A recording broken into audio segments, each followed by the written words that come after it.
اللہ من الشیطان الرجیم من حمزہ ونفخہ ونفثہ بسم اللہ الرحمن الرحیم سورہ الزمر آیت نمبر 53 سے آنورڈ اینڈ تک. قل یا عبادی الذین اسرفوا علی انفسہم، اے میرے محبوب صلی اللہ علیہ وآلہ وسلم اپنے امتیوں سے میرے بہاف پہ یہ ارشاد فرما دو. زبان مبارک آپ صلی اللہ علیہ وسلم کی، خطاب اللہ تعالی کا. اپنے امتیوں سے یہ ارشاد فرما دو، یا عبادی الذین اسرفوا، اے میرے بندو جنہوں نے اپنی جانوں پر ظلم کیا، علی انفسہم، اپنی جانوں پر، لا تقنطوا من رحمت اللہ، اللہ کی رحمت سے کبھی نا امید مت ہونا، اللہ کی رحمت سے مایوس نہ ہونا. ان اللہ یغفر الذنوب جمیعا، بے شک اللہ تعالی تمام گناہوں کو معاف کر دے گا. الحمدللہ، اللہ اکبر کبیرہ والحمدللہ کثیرا وسبحان اللہ بکرۃ واصیلا. موت کے غرغرے سے پہلے پہلے اللہ تعالی ہر گناہ کو معاف کر دے گا، حتیٰ کہ اس کائنات کا سب سے بڑا گناہ شرک بھی معاف ہو جائے گا. سورۃ الفرقان کی آیت نمبر 70 ہے کہ اگر کوئی شخص اس دنیا کی زندگی میں شرک سے بھی توبہ کر لے مرنے سے پہلے پہلے، تو ہم اس کے گناہوں کو بھی نیکیوں سے بدل دیں گے. اللہ اکبر کبیرہ والحمدللہ کثیرا وسبحان اللہ بکرۃ واصیلا. تو یہاں پر کہا گیا کہ اللہ کی رحمت سے نا امید مت ہو، اللہ تبارک و تعالی سارے گناہوں کو معاف فرما دے گا. اسی کانٹیکسٹ میں جامعہ ترمذی میں صحیح سند کے ساتھ یہ حدیث انٹرنیشنل نمبر کے مطابق 3537 کہ آپ صلی اللہ علیہ وسلم نے ارشاد فرمایا کہ اللہ تعالی اپنے ہر بندے کی توبہ کو قبول فرما لیتا ہے موت کے غرغرے سے پہلے پہلے. یعنی نزع کی کیفیت جب تک طاری نہ ہو اس وقت تک توبہ قبول ہے. آج جب نزع کی کیفیت شروع ہو جائے پھر اللہ تعالیٰ توبہ کو قبول نہیں فرماتا. وہ واضح طور پر قرآن حکیم میں فرعون کے بارے میں بھی آیا کہ جب وہ ڈوبنے لگا تو اس وقت اس نے کہا کہ میں بنی اسرائیل کے رب پر، ہارون اور موسیٰ علیہ السلام کے رب پر ایمان لایا. تو اللہ تعالیٰ فرمایا الآن، اب ایمان لایا کوئی فائدہ نہیں. تو موت کے غرغرے سے پہلے پہلے توبہ قبول ہے. لیکن مسئلہ سب سے بڑا یہ ہے کہ موت کے آنے کا پتہ نہیں کسی کو. اسی لیے اللہ تعالیٰ نے واضح طور پر ارشاد فرمایا ہے سورہ آل عمران آیت نمبر 102 میں، یا ایھا الذین آمنوا اتقوا اللہ حق تقاتہ، اے ایمان والو اللہ کا تقوی اور ڈر اس طرح اختیار کرو جیسا کہ اختیار کرنے کا حق ہے. وَلَا تَمُوتُنَّ إِلَّا وَأَنْتُمْ مُسْلِمُونَ، دیکھنا تمہیں موت نہ آئے مگر اس حال میں کہ اللہ کے تابع فرمان ہی مرنا، مسلم ہی مرنا، سر تسلیم خم کرتے ہوئے. موت تمہیں اس حال میں ہے. اب موت کا تو پتہ نہیں ہے.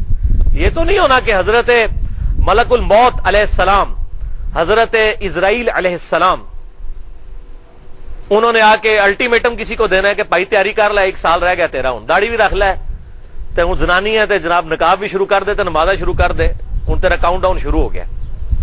اس طرح کا کسی کو الٹیمیٹم نہیں ملنا کہ بھائی 1 سال ہے، اب آپ نمازیں بھی شروع کر دیں، داڑھی بھی رکھ لیں، نقاب بھی کرنا شروع کر دیں، اب 5 وقت جماعت سے نماز شروع کر دیں، آپ کا کاؤنٹ ڈاؤن شروع ہو گیا. نہیں، یہ تو موت کے آنے کا تو پتہ ہی نہیں کسی کو.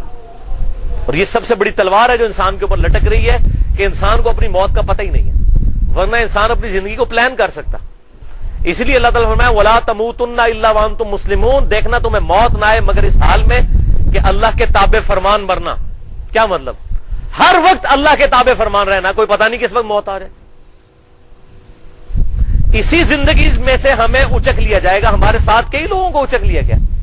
میرے ساتھ کتنے انجینئرنگ یونیورسٹی کے میرے کلاس فیلوز تھے جو اب اس دنیا میں نہیں رہے ہیں. کئی میٹرک کے کلاس فیلوز تھے جو جا چکے ہیں. تو یہ آنے کی تو ترتیب ہے کہ باپ پہلے آتا ہے اور بیٹا بعد میں. جانے کی کوئی ترتیب نہیں ہے.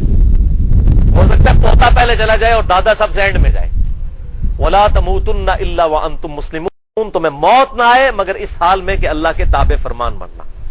تو یہ جو بات آئی کہ اللہ کی رحمت سے نا امید نہ ہو, اللہ تعالیٰ سارے گناہوں کو معاف فرما دے گا, تو یہ گناہ معاف اس کے ہوں گے جس نے توبہ واقعی صحیح کی. یہ پاکستان, انڈیا, بنگلہ دیش والی توبہ نہیں, قرآن والی توبہ.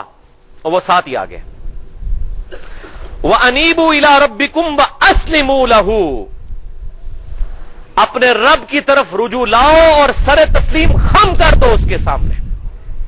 انہوں نے پنجابی کا مانا تھا بندے دے پتر بن جاؤ, سر تسلیم خم کر دو, تابع فرمان ہو جاؤ. من قبل ان یاتیکم العذاب, اس سے پہلے کہ تم پر اللہ کا عذاب آ جائے. ثم لا تنصرون, پھر تمہاری مدد بھی نہ کی جائے. عذاب کیا, مرتے ہی عذاب شروع ہو جانا ہے. قرآن حکیم کی کتنی آیات گواہ ہے کہ موت کے غرغرے کے وقت ہی عذاب کے فرشتے آ جاتے ہیں, پٹائی کرنا شروع کر دیتے ہیں. میں نے پورا لیکچر دیا ہے اس کے اوپر, عذاب قبر کے اوپر, مسئلہ نمبر 117A اور 17B, جس میں نے 10 آیات قرآن حکیم سے اور 17 صحیح الاسناد احادیث اکثر بخاری اور مسلم سے بیان کی ہیں کہ عذاب دنیا کی زندگی میں تو اللہ تعالیٰ کی طرف سے آزمائش آتی ہے, موت کے غرغرے کے وقت پھینٹی لگنی شروع ہو جاتی ہے. قرآن حکیم میں کم از کم 10 آیات اس ٹاپک پہ موجود ہیں. بخاری اور مسلم کی متفق علیہ حدیث ہے جس کا مفہوم کچھ یوں بنتا ہے کہ جو شخص مر گیا اس کی قیامت قائم ہو گئی, مرتے ہی قیامت قائم. ایک تو بڑی قیامت آنی ہے نا, ایک یہ قیامت جو عذاب کا سلسلہ مرتے ہی شروع ہو جانا ہے, بلکہ نزا کے عالم میں شروع ہو جانا ہے. اس کو کہا گیا کہ عذاب کے آنے سے پہلے پہلے اپنے رب کی طرف رجوع لاؤ اور سر تسلیم خم کر دو. اسی طریقے سے قرآن حکیم میں وہ آیت بڑی امپورٹنٹ ہے, سورہ التحریم میں, یا ایھا الذین آمنوا توبوا الی اللہ توبۃ نصوحا, اے ایمان والو اللہ کی طرف توبہ کرو اور توبہ ایسی کرو جو آگے کو نصیحت بھی ہو جائے. صرف توبہ استغفار کی تسبیح نہ ہو, نصیحت ہو جائے.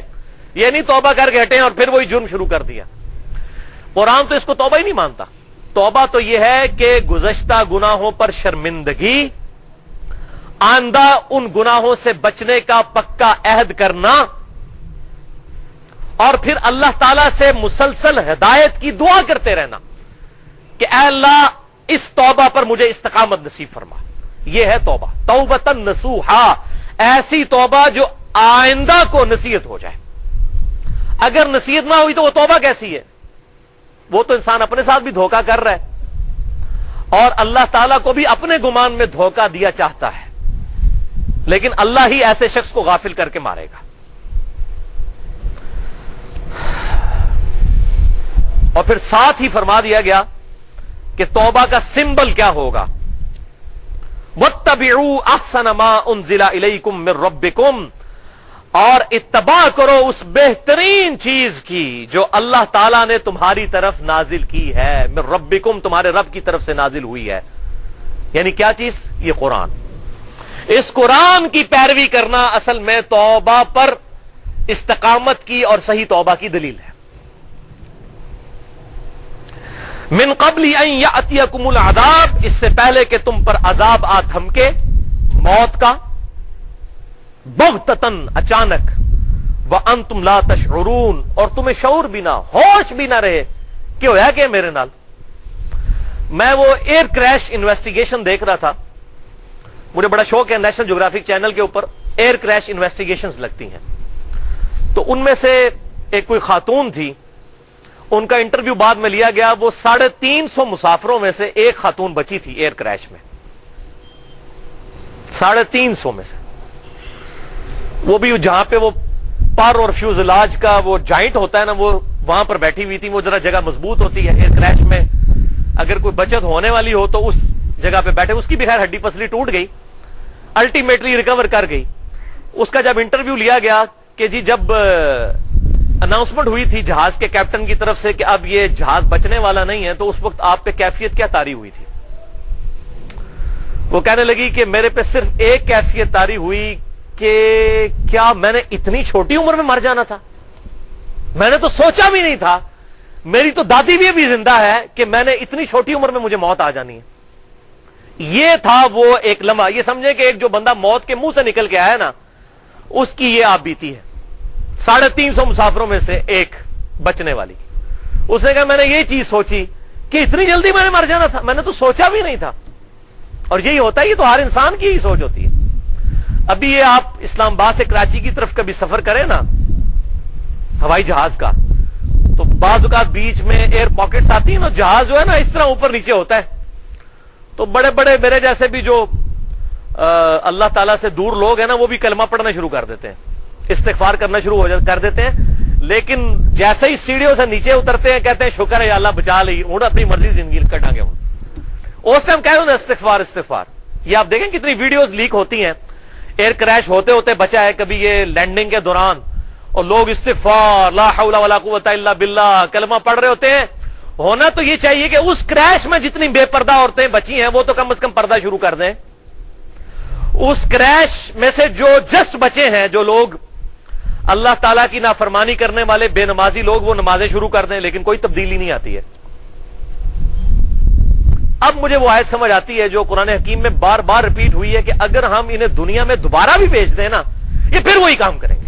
یہ دنیا میں دوبارہ آئے ہوئے لوگ ہیں نا. اچھا, یہ آیت کبھی مجھے ہضم نہیں ہوتی تھی کہ یہ کیسے ہو جائے گا جب آخرت میں اتنا بڑا عذاب کسی نے دیکھ لیا, اب وہ دنیا میں دوبارہ آئے پھر وہی جناب کام کرنا شروع کر دے, ہو ہی نہیں سکتا. لیکن جب یہ حالت دیکھتے ہیں نا کہ لوگ موت کے منہ سے نکلتے ہیں, پھر اپنی مرضی کی زندگی گزارنا شروع کر دیتے ہیں. ایک دفعہ میں اسلام آباد میں پشاور موڑ سے ایک ٹیکسی لی, تو ٹیکسی ڈرائیور مجھے بتانے لگا کہ میں تو جی موت کے منہ سے واپس آیا ہوں, میں نے یہ روڈ سے ہٹا کے ٹیکسی کھڑی کی ہوئی تھی, تو اچانک پیچھے سے ایک بہت بڑا ڈیمپر, یہ موت کے گولے ہیں بڑے بڑے, یہ جو ڈیمپر ہے نا ہمارے یہاں پہ چل رہے ہوتے ہیں بغیر بریکوں کے, کسی وقت کسی گاڑی پہ چڑھ سکتے ہیں, ان سے بچ کے انسان کے, ویسے تو موت اللہ کے اختیار میں, لیکن اپنی طرف سے احتیاط ضرور کرنی چاہیے. تو وہ کہتے ہیں جی وہ ڈیمپر آ کے میرے اوپر چڑھا, بالکل پس گئی میری ٹیکسی, اور لوگوں نے تو گمان کیا کہ یہ بندہ بچا نہیں ہوگا. بہرحال ہڈی پسلی میری ٹوٹ گئی. شفا انٹرنیشنل میں تقریباً 1 سال تک کہتا ہے جی میں علاج کرواتا رہا, ملینز آف روپیز لگ گئے. الٹیمیٹلی میں الحمدللہ موت کے منہ سے واپس آ گیا. اللہ نے منو نوی زندگی دیتی ہے جی. منو تے آگے رشتہ دار بھی مل گئے سن کہ پائی انہیں نیچے بچنا, انہیں وینٹیلیٹر تے چڑھ گیا. وینٹیلیٹر پہ چڑھا ہوا بندہ کدھر بچتا ہے؟ اچھا جی, میں نے کہا جی اس کے بعد آپ کی زندگی میں چینج آ گئی ہوگی. تو میں نے اس سے پہلا سوال یہ کیا کہ میرے بھائی نماز پڑھتے ہیں؟ کہتا جی کدے ٹائم مل جاتا جمعے دی نماز پڑھ لی تھی. میں نے کہا صدق اللہ العظیم, اللہ نے سچ فرمایا کہ اگر یہ لوگ دنیا میں دوبارہ بھیج دیے جائیں تب بھی وہی کام کریں گے جو یہ پہلے کرتے تھے. یہ دنیا میں واپس ہی آیا نا جی بندہ, پھر وہی کام. اللهم اجرنا من النار, اللهم اجرنا من النار, اللهم اجرنا من النار. اللهم من احييته منا فاحيه على الاسلام ومن توفيته منا فتوفه على الايمان. اللہ تعالیٰ فرماتا ہے اچانک موت تم پر آ جائے اور تمہیں ہوش بھی نہ رہے. ام تقولوا نفس یا حسرتا, یا کوئی جان پھر موت کے وقت جب موت سامنے دیکھے تو اس وقت کہنا شروع کر دے ہائے افسوس, ما فرطت فی جنب اللہ, اس سستی کے معاملے میں, اس کوتاہی میں جو میں نے اللہ کے حق میں کی. وَإِن كُنْتَ لَمِنَ السَّاخِرِينَ, اور تو دنیا میں مذاق اڑانے والوں میں ہی تھا. یہاں بھی لوگ دیندار لوگوں کا مذاق اڑاتے ہیں. کوئی جوان آدمی داڑھی رکھ لے, انہوں کہتے ہیں تکو جی نے جوانی جی روگ لا لیا. اندازہ کریں آپ, کوئی جوان عورت نقاب کرنا شروع کر دے تو اس کی سہیلیاں اس کو کہنا شروع کر دیتی ہیں دیکھو جی اس نے جوانی میں روگ لگا لیا. یعنی دین پہ چلنے کو یہ روگ لگانا سمجھتے ہیں. اللہ تعالیٰ ہمارا یہ نہ ہو کہ اس وقت کوئی کہے کہ ہائے افسوس میں نے اللہ کے حق میں جو سستی کی, میں تو مذاق ہی اڑانے والوں میں رہا. او تقولو, یا پھر یہ کہنا شروع کر دے لو ان اللہ ہدانی, کاش دنیا میں اللہ نے ہی اگر مجھے ہدایت دے دی ہوتی, لکنت من المتقین, میں بڑا پرہیزگار ہوتا. یہ وہی بات جو لوگ کرتے ہیں. اور جی دعا کرو اللہ تعالیٰ توفیق, آج تک کسی نے کہا جی دعا کرو جناب میں ہوں کھانا کھان چلا اللہ تعالیٰ توفیق دے میں روٹی منہ پا ہی لواں؟ نہیں. یا کوئی بندہ پیشاب کرنے کے لیے جا رہا اور کہ جی دعا کرو میں صحیح سلامت کر رہا ہوں, حالانکہ بہت بڑی آزمائش ہوتی ہے. پیشاب کا نکل جانا اللہ تعالیٰ کی طرف سے بہت بڑی نعمت ہے. رک جائے تو زمین و آسمان کی ساری مخلوقات مل کے کسی کا پیشاب نہیں جاری کر سکتی, لیکن کوئی شخص نہیں کہتا کہ جی دعا کرو جی. کیوں؟ وہ ہمارے اندر پیشن ہوتا ہے کہ جی کرنا ہے. جب بھی بات آتی ہے کتاب و سنت پہ چلنے کی، اللہ کے تابع فرمان بننے کی، فوراً ہی کہتے جی دعا کرو جی. اور میرے بھائی دعا کرنے سے کیا ہونا ہے جب ہماری اپنی نیت ہی اندر سے بدلنے کی نہیں ہے؟ ہم خود ہی بے ایمانی پر اترے ہوئے ہیں. دعا کرنے سے کچھ نہیں ہونا جب تک اپنی کوشش نہیں ہوگی. ایمان اور اللہ تعالیٰ کو رسپانس کرنا اور آخرت کی ہمیشہ کی کامیابیاں حاصل کرنا، یہ اس کائنات کی سب سے ایلیٹ چیز ہے. یہ اللہ تبارک و تعالیٰ کبھی بھی کسی شخص کو پلیٹ میں رکھ کے نہیں دے گا. یہ فٹ پاتھ پہ بیٹھے ہوئے شخص کو جس طرح لوگ بھیک ڈال کے چلے جاتے ہیں اس طریقے سے ہدایت نہیں ملنے والی میرے بھائیوں. اللہ تبارک و تعالیٰ اسی کو ہدایت دے گا جو اس کی راہ میں کوشش کرے گا. والذین جاہدوا فینا لنہدینہم سبلنا، جو لوگ ہماری راہ میں کوشش کریں گے ہم اپنی راہیں ان کے لیے کھول دیں گے. جو کوشش نہیں کرے گا کوئی راہ نہیں اس کے لیے کھولی جائے گی میرے بھائیوں.